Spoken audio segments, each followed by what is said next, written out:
How's everybody doing? Well, today is May 17th. It is a Thursday. And I'm on my lunch break. Decided to make a quick video. Hadn't made one in a few weeks.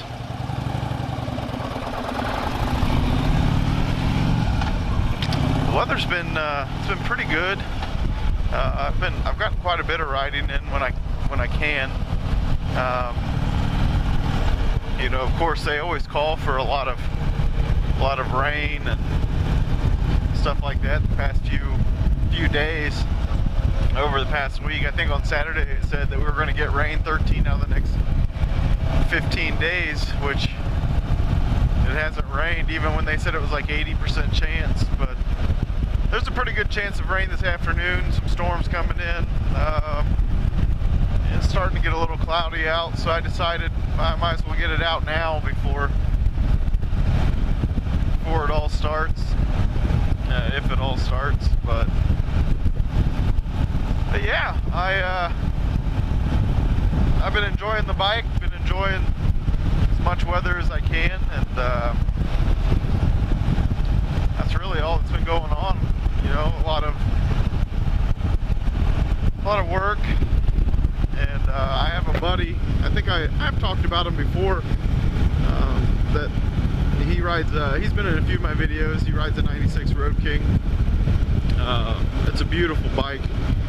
He's added a fairing and like a chopped tour pack to it, and he's really into motorcycle audio, so he actually commented last time that I didn't give him a shout out. So if you are in the motorcycle audio world, you know, you're thinking about adding speakers, something like that, his name, his business is Crown Customs.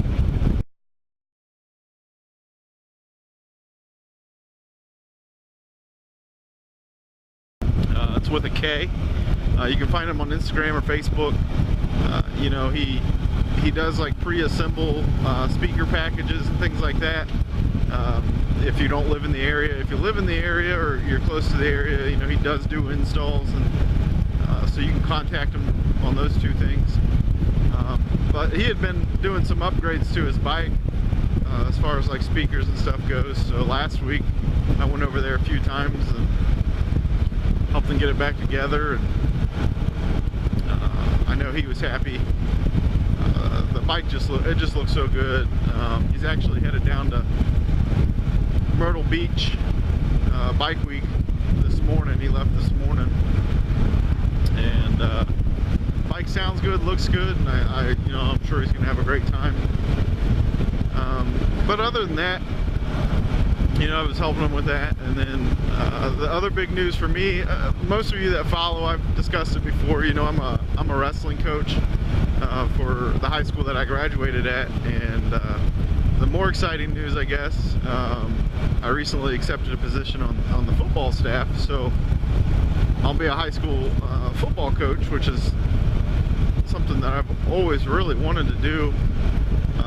Got a good staff put together, and it was a tough decision for me. The head coach, the one that offered me the position, I actually, we were teammates in high school, wrestling and football, and you know, we both live here in Brookville, and yeah, he had kind of been gauging my interest, and you know, I told him it was something maybe I would do next year. And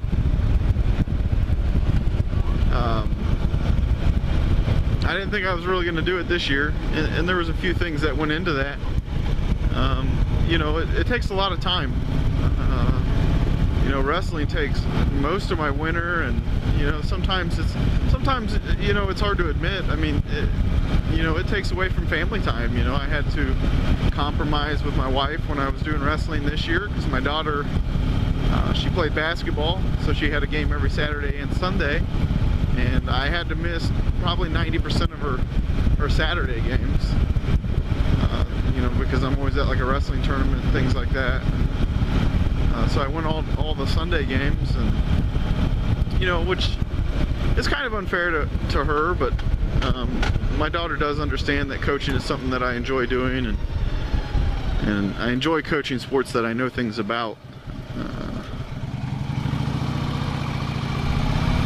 And so I wasn't sure as far as that aspect went. I was like, you know, it's going to take more time. And then the other thing is, you know, I just bought a bike, and then football starts. You have camps in July, and then you have 2-a-days that start in August, and then, you know, basically from August to October, you know, your life is football. And I said, man, how much is this going to take away from my riding? And, you know, I just made the investment. And so at first I told him no, but he was pretty persistent. He gave me a good pitch, and you know, because we're the same age, he understands family. He understands, you know, he has 2 kids, roughly around my kids' age as well. So he really works with that. He really wants families to be involved.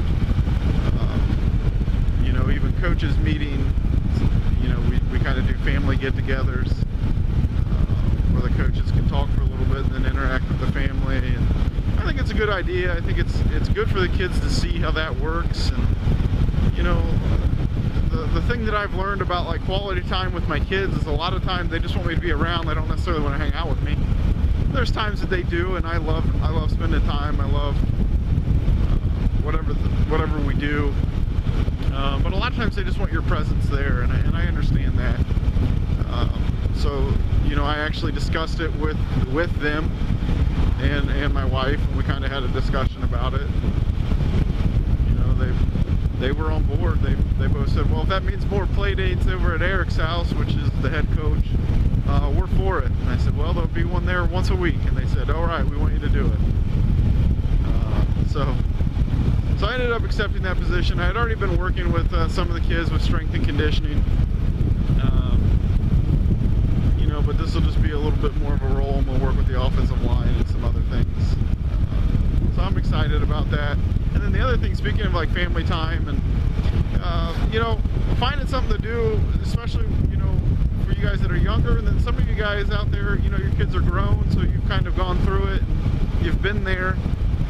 It's really hard to find something, you know, especially when you're really into motorcycling, you know, that's not really a family event. Sometimes you can get your wife to do things with you, but although my wife has yet to ever ridden with me through the 3 bikes that I've had, she's never ridden, which is fine. I kind of give her a hard time for it, but I understand her concerns, and you know, I respect that because we have that mutual agreement. She still allows me to have one and allows me to go out and enjoy myself. So I'm thankful for that. But you know, just trying to find family things to do. The one thing that I've talked to my wife about, you know, like for her, she always wants to go like to the zoo or do these big family vacations, and they never, I think for her it's always going to be like this big, magnificent, like the kids are just going to love it and everything's going to fall into place perfect, and it just always turns out to be like National Lampoon's Family Vacation. Like stuff just always goes wrong, the kids are always mad, it's just, so I never look forward to it. I never really try to do things, and like, you know, we'll go to the zoo like once a year. We usually go up to Michigan. My wife's grandfather owned a cabin up on one of the lakes in the Upper Peninsula. Beautiful up there, but you know, he's getting up there in age. So he ended up selling it last year, so we went up one last time. And that was one trip that I didn't mind. It was so beautiful up there. I just hated the drive, 10.5, 11-hour drive up there. So one of the things that I did as a kid, but I haven't done it since I was a kid, was camping. We always went camping when I was younger, and I always have those memories, and I always enjoyed it. So we have some friends that have, like, they go camping. They do a big group camp, and then, you know, they do just weekend trips. And I was like, it's something that last year I started looking into a little more. 2 years ago, I bought this little tent because I had a gift card. And you know, when sold that cabin, I said, why don't we start camping as a family? I think that would be a lot more enjoyable than trying to plan these trips to, you know, attractions. Because the other thing, man, I hate when people do this. You got grass all over the road. You know, whenever you go to attractions, you know, they get crowded, and then there's always at least that one kid that's being a jerk, and his parents are on their phone, they don't really care. So, you know, I was like, why don't we start looking at camping? Well, this year, we've got our first camping trip planned, and I went ahead, you know, I dropped some money into it. I didn't go all out, you know, to Camping World or Dick's or Cabela's and spend, you know, $1,000 to $2,000 on camping equipment. You know, if you're avid and you do it a lot, or there's just so many things that I'm learning about it.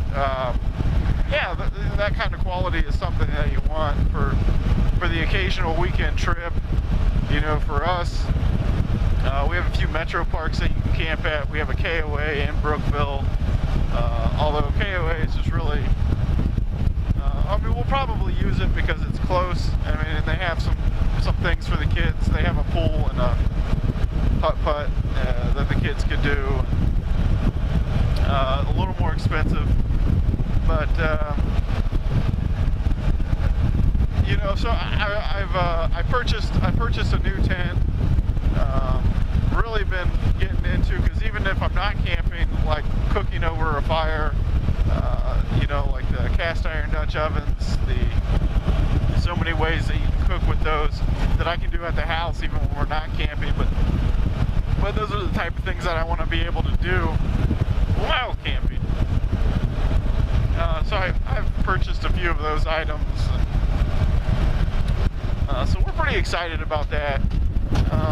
Plus, you know, we live in that age where, you know, technology has just taken over. And I'm not dissing it, because of course I'm on a motorcycle recording a video. So, I mean, technology is good, but I know my kids, they watch too much TV. You know, they always want to have some kind of electronic device. We really try to limit it.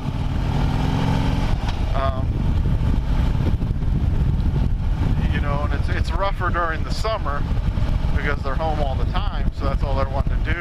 So it's just figuring out things, how to get them more outdoors, and you know, stimulating their minds other than some kind of electronic device.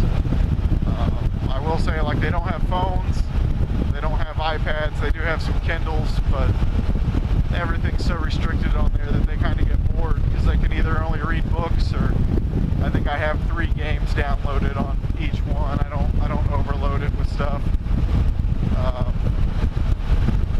So, you know, like, even talking to my youngest last night, I was taking her to gymnastics, and she was like, so when we go camping, can we take like a TV with us?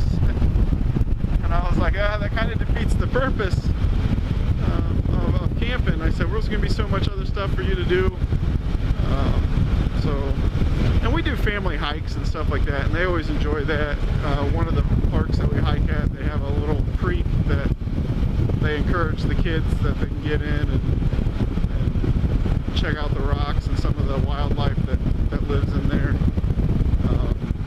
And they both just enjoy that so much. So I really think camping is something that they'll really enjoy. Plus, when we're up in Michigan, you know, everything that we do is outdoors. You know, hiking, riding bikes. Of course, there were some 4-wheeler trails up there. You know, there was a lake to fish, and they always had a blast. And they never really had any electronics. I mean, the cabin had an old 20-inch tube TV with a DVD player hooked up to it, but they'd really only take advantage of that, you know, twice a week if we were up there. So I think it's going to be good. I'm excited about it. I'm excited about, you know, a lot of things that are happening this summer with the new bike, you know, the camping trips planned, you know, the coaching aspect of football. You know, there's just a lot that's going to be happening.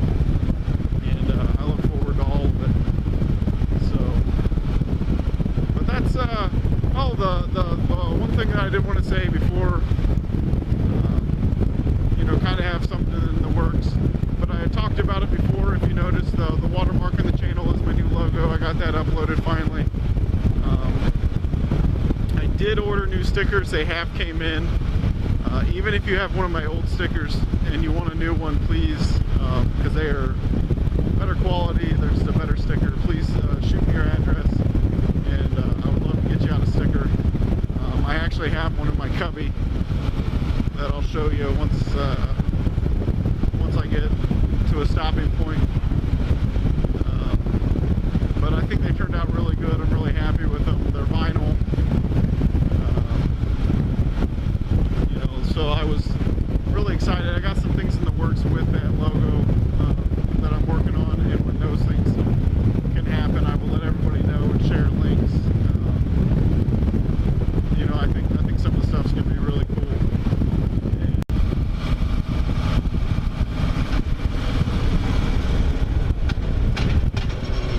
I'm gonna crinkle this one all up.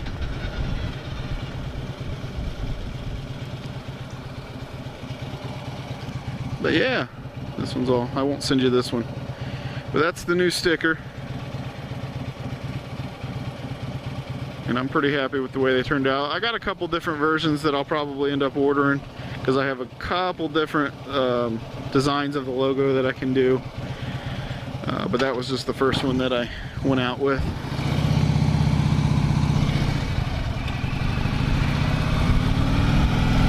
So yeah, if you want one, just inbox me, message me. If you follow me on Instagram, either one of my pages, my motovlog page or my personal page, just let me know, and I'll get you one. We can get you set up. So I appreciate the time, guys. As always, ride safe, and we'll catch you next time. All right, we'll talk to you later.